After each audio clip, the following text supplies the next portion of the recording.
భారత్ మాతాకి మీడియా మిత్రులకు నమస్కారం, స్వాగతం. ఈరోజు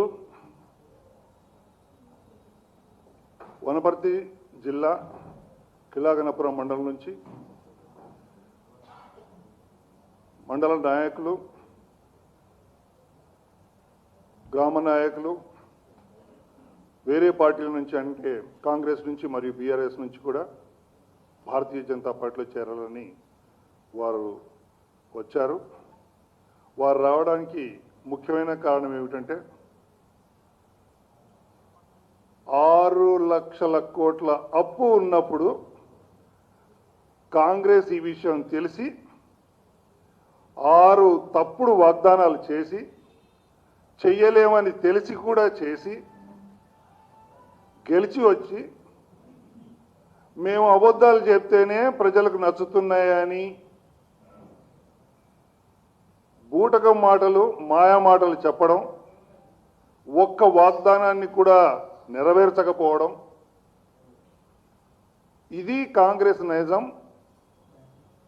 పొరపాటు చేశామనే ఒక బాధ తెలుసుకొని నరేంద్ర మోదీ గారి నాయకత్వంలో భారతదేశ ప్రభుత్వం బీజేపీ పార్టీకి చెందింది.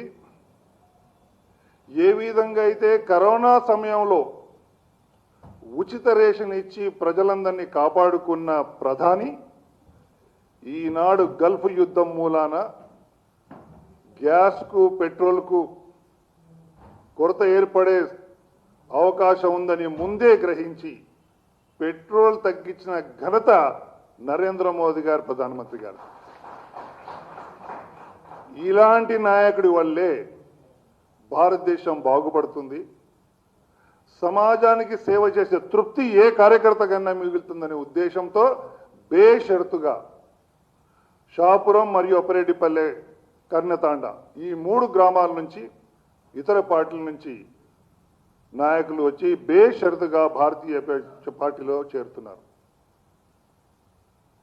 ఈ చేరికలు చూడడానికి చిన్నగా కనిపించినా ఇలాంటి నీటి బిందువులే ఒకరోజు మహాసముద్రంగా మారి పెద్ద ప్రవాహమై పెద్ద సముద్రంగా మారి భారతీయ జనతా పార్టీ యొక్క మున్ముందు విజయాలకు, భారతదేశ అభివృద్ధికి, నరేంద్ర మోదీ గారు మనందరి ముందు పెట్టిన వికసిత్ భారత్ అనే లక్ష్యాన్ని చేరుకోవడానికి కారణమవుతుందని నేను మనస్ఫూర్తిగా నమ్ముతున్నాను.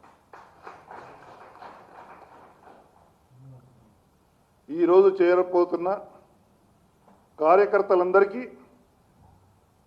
భారతీయ జనతా పార్టీ యొక్క నాయకుడైనటువంటి నరేంద్ర మోదీ గారి సైన్యాన్ని బలవంతపైతం చేయడానికి వస్తున్నందుకు వాళ్ళని నేను మనస్ఫూర్తిగా స్వాగతిస్తున్నాను. మిత్రులారా, ఇలాంటి ఉదాహరణలే తీసుకొని ఇంతకుముందు నేను చెప్పిన కారణాలన్నీ కూడా అర్థం చేసుకొని మన తెలంగాణ సమాజంలోని యువత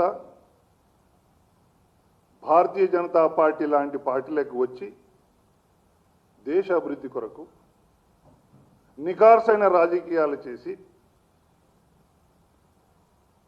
రోజు ఉత్పన్నమయ్యే మలినాలను ప్రక్షాళన చేసి స్వచ్ఛమైన, నాణ్యతైన పార్టీని నడిపి, రాజకీయాన్ని నడిపి దేశాన్ని అభివృద్ధి చేయడానికి దోహదపడాలని నేను మరొక్కసారి తెలంగాణ ప్రజానీకానికి మనవి చేసుకుంటున్నాను. ఇప్పుడు ముఖ్యంగా షాపురం నుంచి, అపరెడ్డిపల్లి నుంచి వచ్చిన నాయకులకు నా ప్రత్యేక అభినందనలు. మీరు తీసుకున్న నిర్ణయం దేశాభివృద్ధికి ఒక మెట్టు కాబోతుందని నేను విశ్వసిస్తున్నాను. మీరందరూ కూడా ఈ విషయాన్ని దృష్టిలో ఉంచుకొని భారతీయ జనతా పార్టీని ఇంకా పటిష్టం చేసి విజయానికి తోడ్పడాలి. రాబోయే ఎన్నికల్లో మన ప్రభుత్వం తెచ్చుకోవడమే లక్ష్యంగా మనకు ముందుకు నడవాలని మీకు అందరికీ మనవి చేసుకుంటూ ముగిస్తున్నాను. భారత్ మాతాకి, భారత్ మాతాకి వందే వందే. కిలాగనపురం షాపూర్ గ్రామం నుండి మాజీ సర్పంచ్ బీఆర్ఎస్ పార్టీ నుంచి వస్తున్న బాలాంజనేయులు గౌడ్ గారిని వేదికపైకి రావాల్సిందిగా కోరుతున్నాను. మాతాకి